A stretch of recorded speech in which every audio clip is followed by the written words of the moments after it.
Normally, being a little extra can be a bit much, but when it comes to healthcare, it pays to be extra. And United Healthcare makes it easy with Health Protector Guard fixed indemnity insurance plans. Underwritten by Golden Rule Insurance Company, they supplement your primary plan, helping you manage out-of-pocket costs without the usual requirements and restrictions like deductibles and enrollment periods. So when it comes to covering your medical bills, you can feel good about being a little extra. Visit uh1.com to find the Health Protector Guard plan for you. As a person with a very deep voice, I'm hired all the time for advertising campaigns. But a deep voice doesn't sell B2B, and advertising on the wrong platform doesn't sell B2B either. That's why if you're a B2B marketer, you should use LinkedIn ads. LinkedIn has the targeting capabilities to help you reach the world's largest professional audience. That's right, over 70 million decision makers all in one place. All the big wigs, then medium wigs, also small wigs who are on the path to becoming big wigs. Okay, that's enough about wigs. LinkedIn ads allows you to focus on getting your B2B message to the right people. So, does that mean you should use ads on LinkedIn instead of hiring me, the man with the deepest voice in the world? Yes. Yes, it does. Get started today and see why LinkedIn is the place to be to be. We'll even give you a $100 credit on your next campaign. Go to linkedin.com/results to claim your credit. That's linkedin.com/results. Terms and conditions apply. Hello and welcome to Short Tales, a series of short stories written and read by me, Damian Robb. We'll get to this episode's story shortly, but first, I want you to imagine you are sitting in your home. What room it is, only you would know, but there is no one else there, and you are relaxing, looking at your phone, scrolling through your social media of choice. You stop when you see the link for a live stream currently in process. You click on it, and on your device appears the face of a man. Almost a boy, really, handsome and smiling, standing on a beach somewhere. What begins as easy watching, the kind of nothing you can turn your brain off for, slowly turns into something far darker. And despite this, or because of it, you are unable to look away. Okay, you ready? Good. This episode's story is entitled Livestream.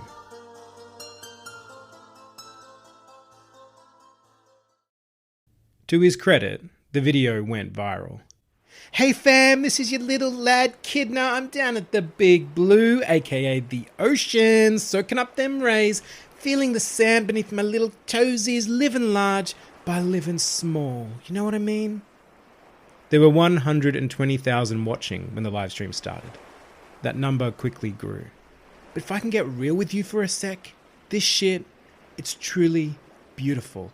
And I'm usually all about them laughs, bringing the big chucks with my goofs and my gaffs and the rest, but this is real right here. Full wig. The way that light is hitting that water, all dapple, baby. And check this out, got the whole place to myself.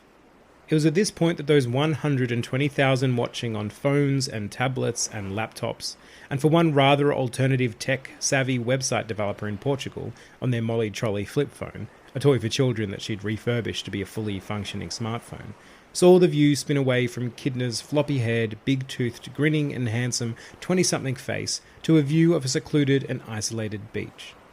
On their multiple and varied devices, the camera panned from the rocky edge of one end of the pristine shoreline to the other, which stretched out to a distant cape, on the way passing by the constantly crashing water, which many of the viewers agreed was indeed all dapple. The view turned back to Kidna, real name Alexander Maxwell, who raised his eyebrows 3 times and then stuck his tongue out, which was a common sight on his channel, and just another example of how he was all about them laughs. So we're going to play a little game, me and you, the Kidna crew. It's called What Should Kidna Do Next? Simple. You tell me what you think I should do, and the one I deem the sickest, I might just do. I'm like your little sim, your little avatar. Beep, boop, boop, boop, boop. Kidna did a little robot dance as he made these noises, and hearts started flooding the screen, gifted mostly by tweens from all over the world. Similarly, the chat had gushed forth with an onslaught of suggestions for what Kidna should do. They ranged from kiss me Kidna to kill yourself, and just about every option between those 2 points. Now I will say, anyone who gives me a little gifty or a not so little gifty will be more likely to control the Kidna bot. At this, gift notifications began to ping onto the screen, the gifts being a digital currency owned by the corporation that ran the social media app he was streaming from. "Big love, Emma42, Kidna said, referring to a user who had just sent him a gift of $300. "I see you, girl, one of my Kidna cuties." Emma42 was one of Kidna's earliest and biggest fans, and despite what her profile said, was not a 14-year-old girl from Richland in the United States, but rather a 42-year-old woman. To date, she had gifted Kidna what amounted to $38,000. Her suggestion was for Kidna to take off his shirt, something he needed little encouragement to do on the best of days, let alone when he was at the beach. He extended the selfie stick his phone was attached to, then unfolded the end to transform it into a small tripod, the legs of which he stuck in the sand. He stepped back to reveal his body, slim and defined, dressed in a white tee and fluoro board shorts. He lifted the base of his tee to show a hint of the six-pack beneath, gave a giggle that his fan club would describe as "so Kidna," and then pulled the tee up and over his head. He let his audience, which was now at around 180,000, take in the sight for a few more moments before putting his tee back on and retrieving his phone. Beep boop, what should the Kidna bot do next? The next request came from Kidna Carly, an actual 14-year-old from Malibu, who her parents happily swapped quality parental time for money. She sent Kidna $1,000 with a request that he make a sandcastle big enough for the two of them to live in. "Oh damn, right on Kidna Carly, Castle o'clock, nobody makes better sandcastles than me." He clapped his hands and rubbed them together as he gave the camera a sultry look laced with just the right amount of cheeky and a hint of disarming, at least according to him, topping the whole thing off with a wink. "One castle for Queen Carly, coming right up." At this, Carly and the 5 friends she was with squealed in delight. Later, once all was said and done and the live stream was over, Carly would quote this as the worst day of her life. But at that moment, she would have bet all her parents' money that it was, and would forever remain, the greatest of all time. Kidna got to work building the sandcastle, if it could be called that. Lacking a bucket or spade or any building tools beyond his own 2 hands, he began piling up sand into something that mostly resembled, well, a pile of sand. To add stupidity to injury, he also chose to use the sand immediately beside him, which was loose and dry, meaning it fell away from his less than impressive pile as soon as it was placed on top. Kidna kept an easy patter of one-sided conversation as he worked, complimenting his handiwork and calling himself the Sandcastle King. But even he was aware of his apparent castle's shortcomings. He wasn't the only one. He looked up at the phone to give it another heart-melting look and saw his viewer numbers had dropped by over 30,000, and was still falling. "Hell yeah, dunzo, Carly girl! Let me know when you can move in, ha-ha!" He did his patented Kidna laugh, raised his eyebrows 3 times and stuck out his tongue. That seemed to do the trick. The numbers stopped falling and slowly began to tick back up again. The gift notifications, however, were noticeably absent. "Okay, Kidna crew, as the name of the game says, what should Kidna do next?" he said, throwing a few more beep beep boops in for good measure. Requests came flooding onto the screen of his phone, including one from Emma42, who was once again asking him to take his shirt off. Unfortunately for her, she had no money left to pay him with. It was a fellow streamer, and Kidna's closest frenemy, whose request won out. Drizzy Pop Pop, real name Derek Sellers, had started streaming Minecraft when he was 15 and had grown a respectable following from doing so, but it was when he added freestyle rapping to his repertoire that he really blew up. The freestyle part was more than generous, as his agent had hired a team of writers to craft the songs for him. The rapping was likewise bold, as lip-syncing would be a more truthful descriptor for his part in the whole process. He and Kidna had recently had beef after Drizzy Pop Pop had dissed Kidna on one of his tracks. The beef had been orchestrated by Drizzy's agent, who, as it turned out, was Kidna's agent as well. The same agent then organised for them to have a beautiful and moving reconciliation over the online launch of Minion Juice, a sweet and supposedly banana-flavoured beverage released as part of the marketing for the most recent Minions movie. "Oh no, don't tell me that's my boy Drizzy Pop Pop throwing up a request," Kidna said. "Oh man, you have got to get up in this live stream right now."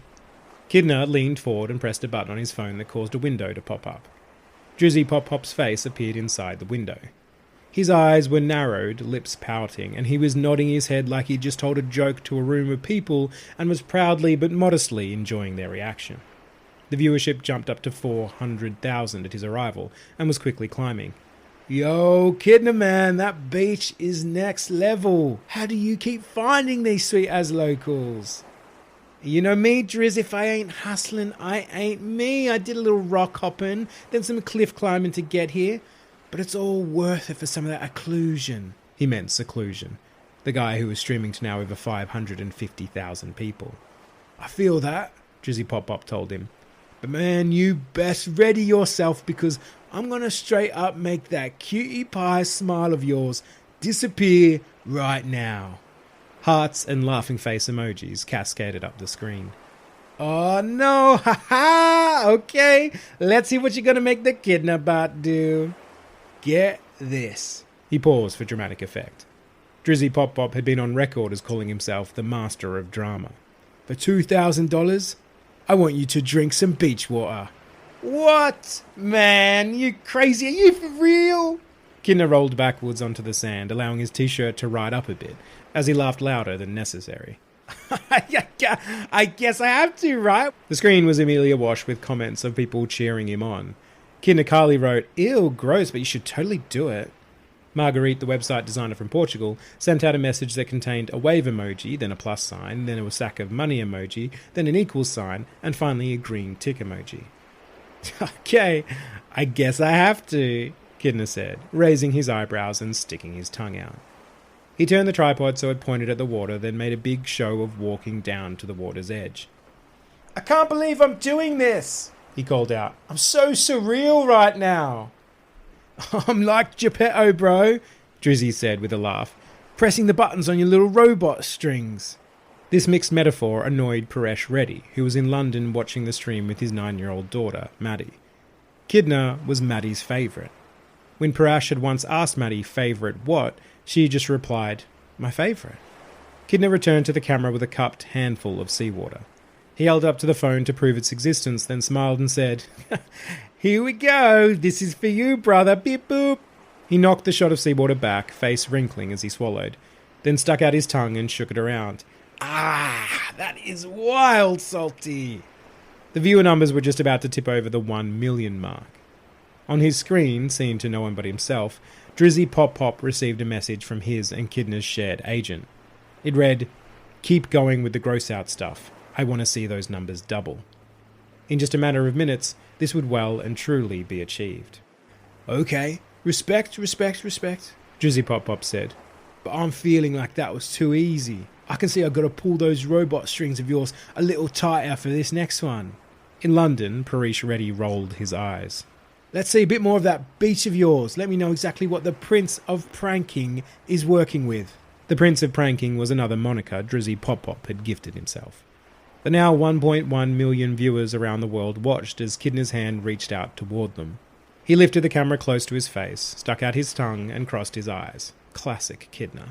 Then pressed the button to switch the camera to the back of the phone. Golden sand filled the screen, stretching back to a wall of sand dunes coated in beach grass. The sight moved, scanning sideways, showing more of the same until the blue of the sea and sky crept into the scene. All right, slow it down, Drizzy Pop Pop said. Let's move a little closer to that water. The scene wobbled as Kidna moved towards the water and wet sand. Whoa, stop, Drizzy commanded. Lower the camera. Kidna did so. The sight caused Drizzy to throw his head back and let out a high-pitched laugh as he clapped his hands together like a delirious seal.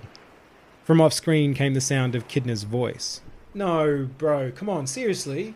1.8 million viewers leaned in. In the middle of each of their screens, half buried in the sand, was a starfish. The camera flipped again, showing Kidna, for once not wearing a smile. You better not be thinking what I think you're thinking. Drizzy Pop Pop, whose numbers had always fallen second to Kidna's, smiled wide. Oh, I am for sure thinking what you're thinking. Now get in there, clean that guy off. I think we all want to see him proper. The constant stream of comments rolling up the side of the screen confirmed that the majority of those watching did indeed want to see him proper. Kidna gave a half-hearted ha-ha at seeing this and flipped the camera back to the starfish. He moved closer, and with one hand splashed a feeble amount of water over it, which did little to free it of the sand it was happily buried in. The comments rolling by now told him to just pick it up, which Drizzy seconded. Haha, nah, you know me. I roll easy, but... That was as far as Kidna got before the comments turned caustic. Insults flew as loud and numerous as a swarm of locusts. Swears were just the start of it, but not the least, as many of the commenters were experts at writing vitriol, having dedicated their lives to the practice. They questioned his manhood, his father's manhood, his right to keep living if he couldn't do something as easy and simple as pick up a starfish. The Kidna crew did what they could to stem the tide towards more positive comments, but they were a squall competing against a tsunami. Off-screen, Kidna licked his lips as he took this all in. Then he picked up the starfish. He immediately dropped it, crying out in shock and pain as something pricked his fingers. The something was quickly apparent. Freed from the sand, Kidna and the now over 2 million watching got their first good look at the starfish. True to the stereotype, it had 5 arms, each with a dark purplish colour and each lined with long, sharp spines. The spines were off-white with brown rings at their base, looking to Kidna like rows of tiny pointed teeth. Damn, he fooled Patrick! Drizzy Pop Pop called out, keeping up his over-the-top laughing. Yo, where's SpongeBob at? The comments turned toward a new theme, namely how funny Drizzy was, with many of his top followers insisting yet again that he really should do stand-up. In Portugal, on her refurbished Molly Trolley flip phone, Marguerite took a screenshot which she uploaded into Google. So, Kidna, Drizzy Pop Pop said. Google came back with a few million visual matches, all of which confirmed the starfish in question was Astropecten polycanthus, also known as the comb sea star. I got to ask you. A quick scan through its Wikipedia page taught Marguerite a number of interesting facts. For instance, comb stars are mostly nocturnal. The epithet polycanthus comes from the Latin meaning many-thorned, and they contain a potent neurotoxin known as tetrodotoxin, which if ingested causes paralysis and eventual death. What do you reckon that starfish tastes like? The viewing numbers jumped to over 3 million, and the comments went crazy. You the bloody man, Drizzy! You have to, Kidna, you have to! Slep, yum, yum! Which leg should he eat first? This is the greatest day of my life. So glad I skipped school for this. And then one from Marguerite which read, Do not eat. It's poisonous. It's poisonous. Repeat. Do not eat. Her message appeared on screen for 1.2 seconds before getting swept away by the torrent. It was seen by exactly 2 people. One, a truck driver in Adelaide who immediately logged off afterwards, needing to continue his route, and the other a 4-year-old from Calgary who hadn't learnt to read yet. The camera had yet to turn back to Kidna. Instead, the image of the starfish, purple and spiky, hung on the screen. It was the second longest run to date on one of Kidna's live streams where the viewers didn't see his face. This is what those watching weren't seeing.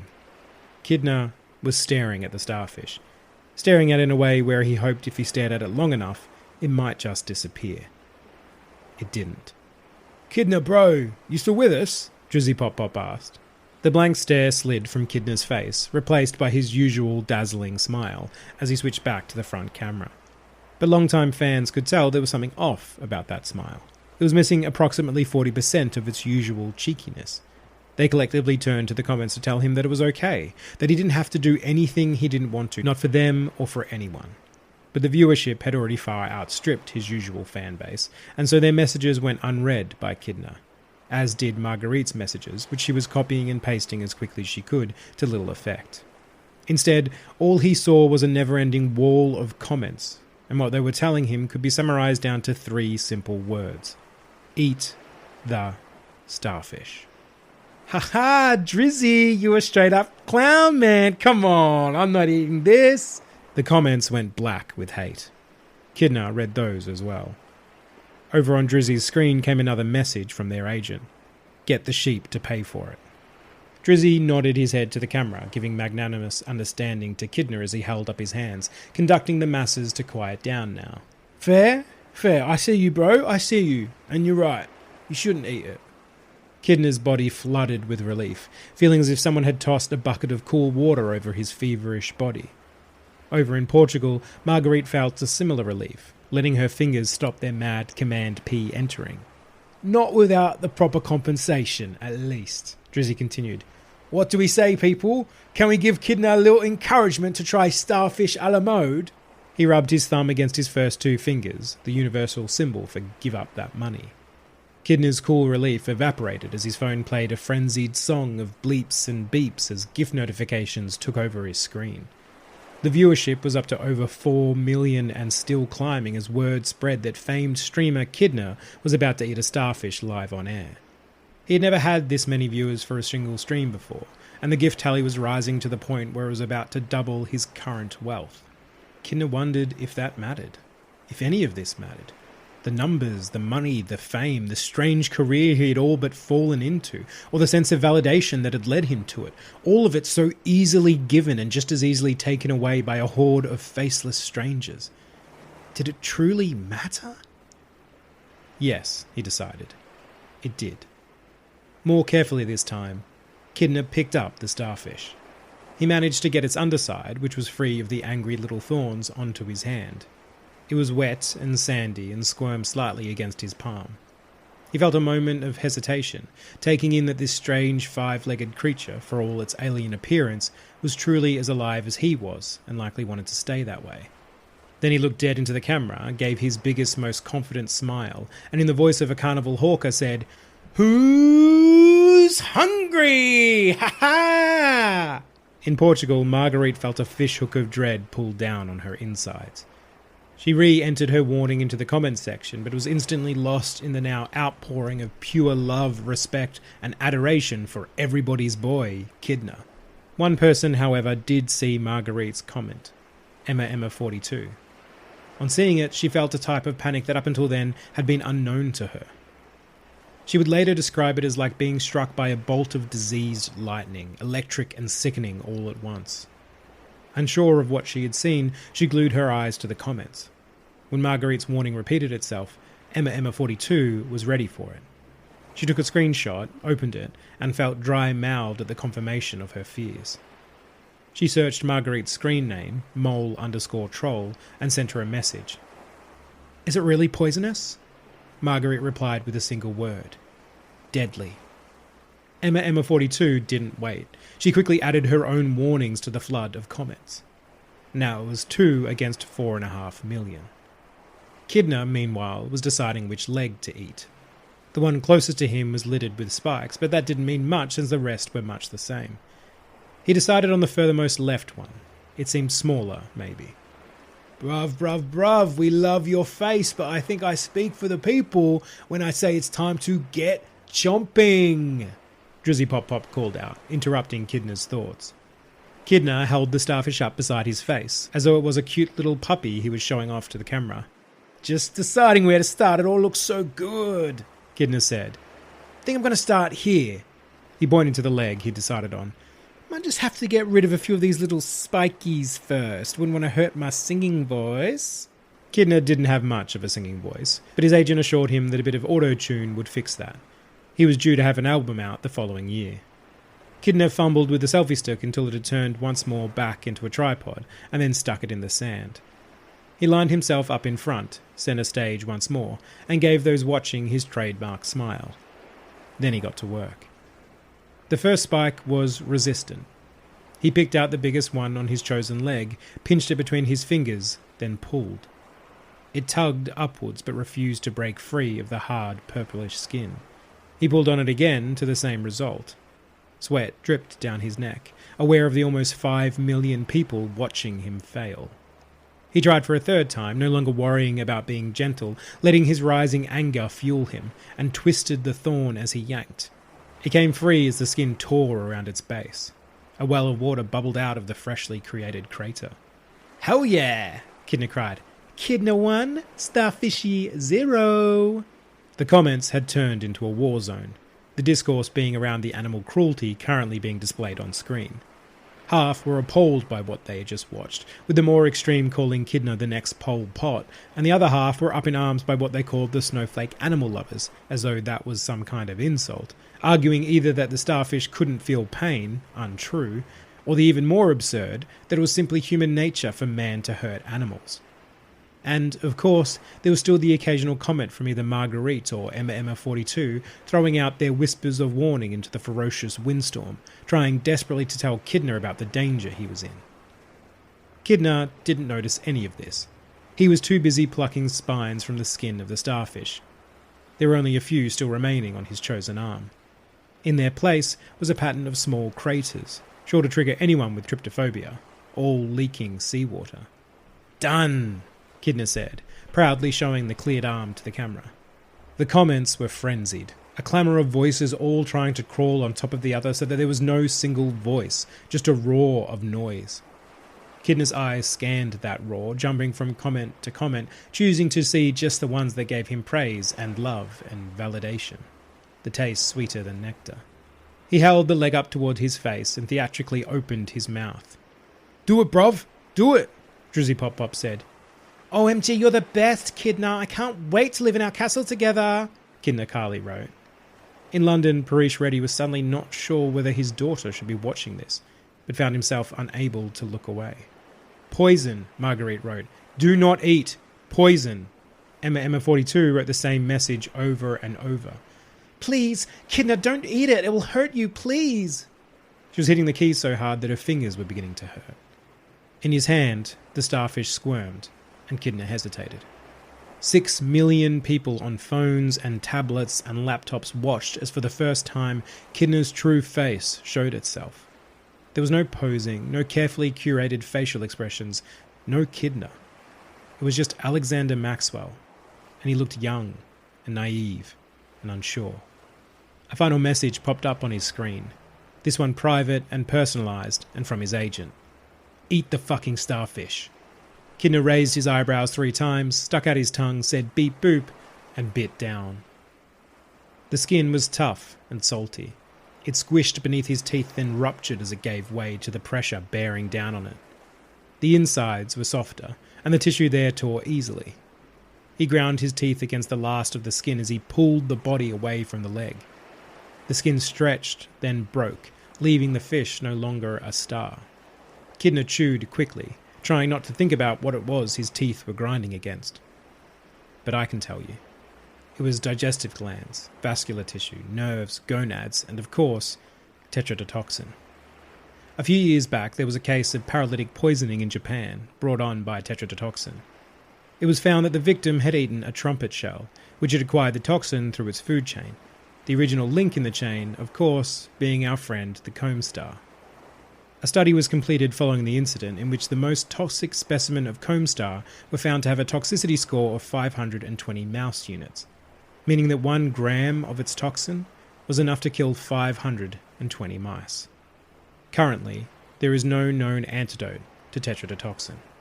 Kidna winced as he forced the lump of starfish mush down his throat.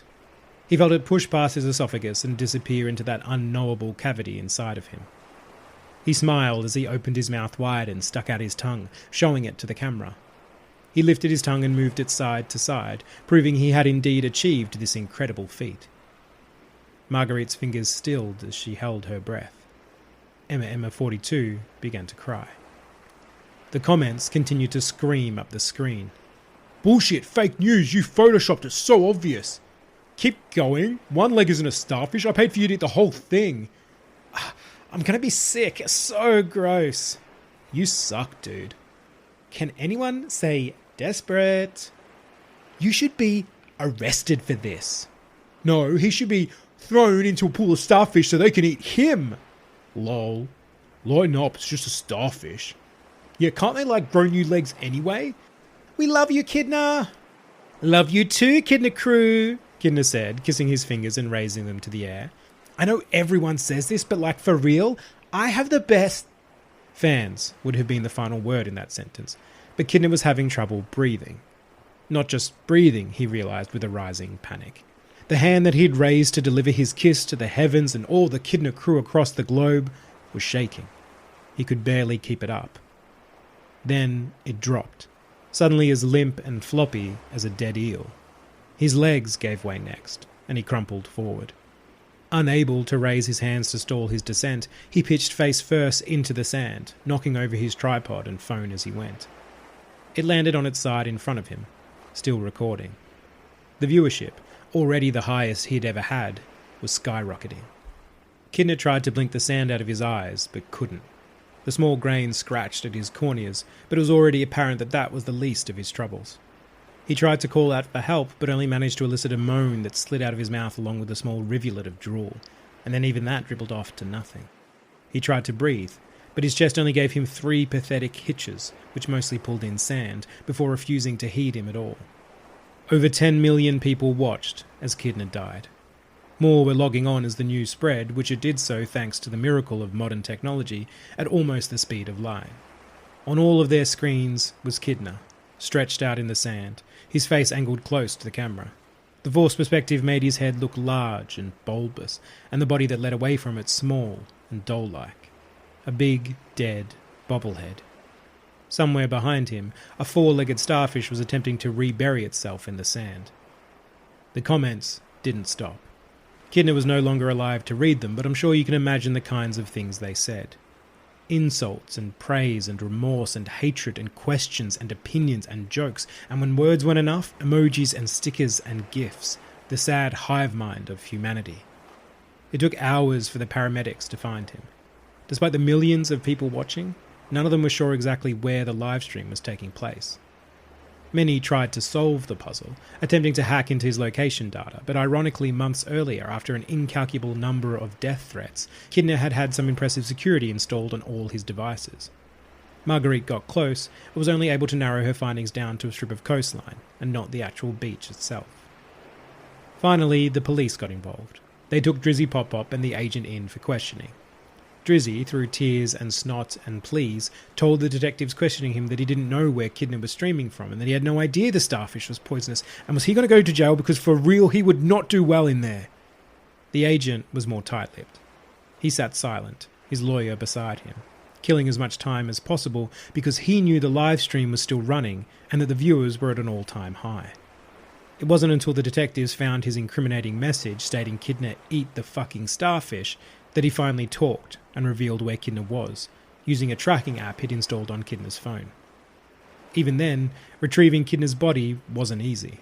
True to his word, Kidna had indeed done a fair amount of rock hopping and cliff climbing to get to the primo live streaming location, and it was no easy feat for the paramedics to follow suit with all their equipment.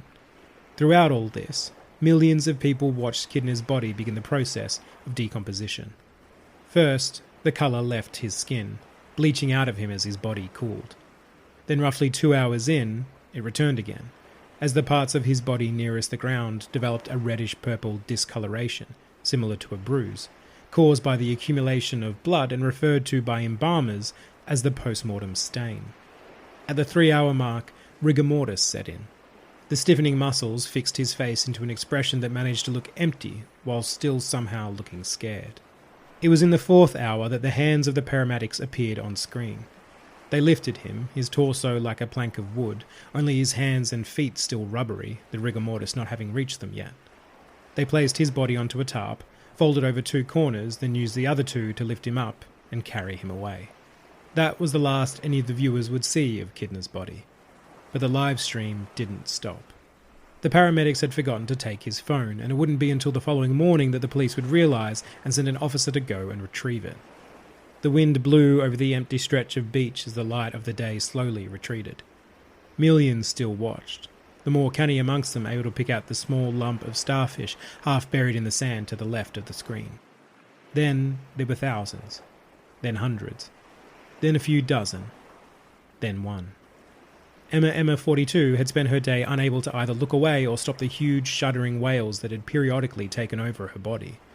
Her cries were animalistic, brutal things that tore out of her with pure misery. Her throat had become ragged, and her face was puffy and wet with tears and snot and grief.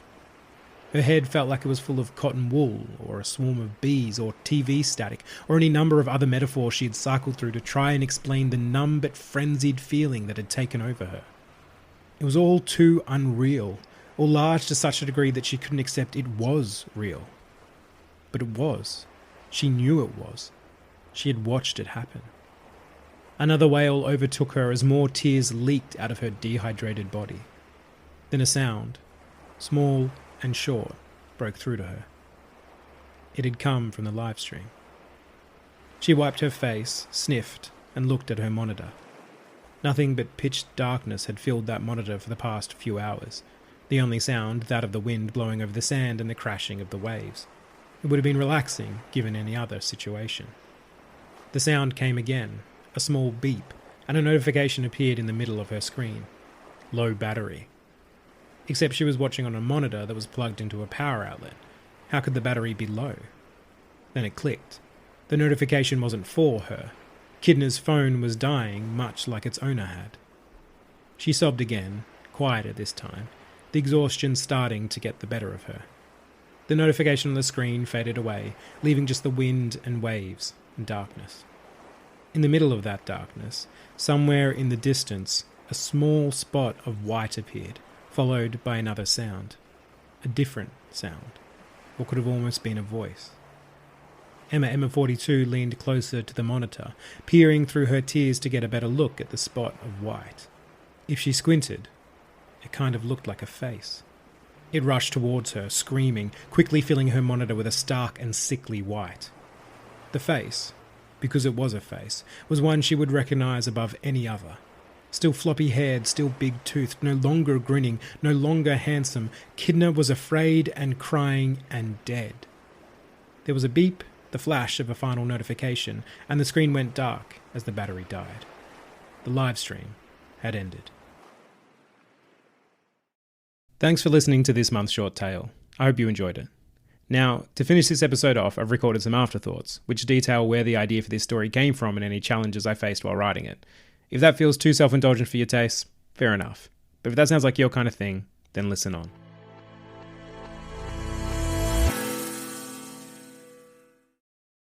I started writing this story at the end of last year, almost immediately after I posted the last Short Tales episode for 2022. If you've listened to that episode, then you already know the reason for that. I put out a call for stories as part of the Short Tales short story competition.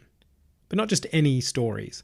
I wanted them to be written to a prompt I provided, which was that the story feature an arrogant character, include some element around streaming culture, and have a star in there somewhere, literal, metaphorical, or other. This story is my answer to that prompt, and next month's episode will be the winners. I love writing prompts. I think there's something magic about them, and I like being on either side of the prompt. I teach writing to adults and children, and often start classes with a writing prompt. Sometimes they're focused on a certain aspect of story and writing, other times they're just completely random. And if I'm honest, it's the random ones I like the most. There's something incredible about throwing out a few unplanned elements and seeing a writer weave them into a story. I come up with some random junk and a story is created because of it. It's awesome. And what's even more amazing is how many different stories can come from a single prompt, each unique and distinctive despite their shared origins. It never stops being fascinating to see how each writer will approach the prompt, how they'll bring their own style and experience and thoughts to it to make something only they could have come up with. I can never guess what might come of a prompt despite being the one that came up with it. And there's something strangely thrilling about that. On the other end of the scale, I also like writing to a prompt, much for the same reasons. Before the prompt, I have no idea what I'm going to write or what my story might be, but I know that given some time and thought, I will write one, and that'll be a story I never would have written without the prompt. It exists because the prompt does, and I like that shared element of it. There's also the obvious benefit to them as well. If I or another writer is having trouble knowing what to write, get a prompt. Choose any prompt. Let your brain start to connect some dots, put some pieces together, and write. It doesn't have to be your best work, but it may take you down some avenues you never thought you would take, and because of that, you might end up liking it more than you thought. This is not the first time I've written to a prompt I came up with, but it may be one of my favorites. The streaming culture thing meant I was immediately writing to a subject I'd not written about before, and I tend to write characters who are more modest than arrogant, and so that was fun also. And it surprised me. At the start, it was a somewhat mocking, hopefully funny look at the vain and ridiculous side of streaming culture. But somewhere in there, it turned, becoming a horror, drawn from the lengths people will go to for the validation of strangers. And, of course, I had to throw in a supernatural element at the end because, damn it, I love a ghost. I was also lucky enough to write the majority of this story while travelling around Europe. I wrote on trains and in airports and in my brother and sister-in-law's new apartment in Vienna while my 1-year-old nephew slept. that experience makes this story that much more special to me. It's intrinsically tied to the story, and it means it now carries this odd form of nostalgia with it. I find that whether reading or writing, stories have that power to carry our everyday life with them and take us back there whenever we reread them again. All right, now for the short story competition. I've decided to extend the deadline by 2 more weeks, meaning the new submission date is the 15th of March. I've done this for a couple of reasons. Firstly, I want more stories coming my way. I want to be flooded by them. And as previously mentioned, I love seeing the varied results of a prompt I've given. And second, I know from my own experiences that sometimes, despite my best intentions, I just don't get a story done in time for a competition I want to enter. So if that sounds familiar, then this extension is specifically for you. You have 2 weeks. Finish your story and send it my way, because I really do want to read it. You can submit to shorttales.podcast@gmail.com, and I truly hope you do.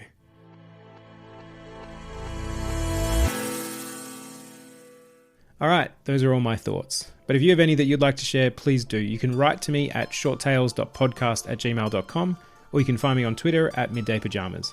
Also, while this podcast will always be free, if you'd like to throw a few extra dollars my way, you can do so by visiting ko-fi.com/Damian Robb, or you can find all the appropriate links in the episode show notes. Until next time, this has been Short Tales, and I've been Damian Robb.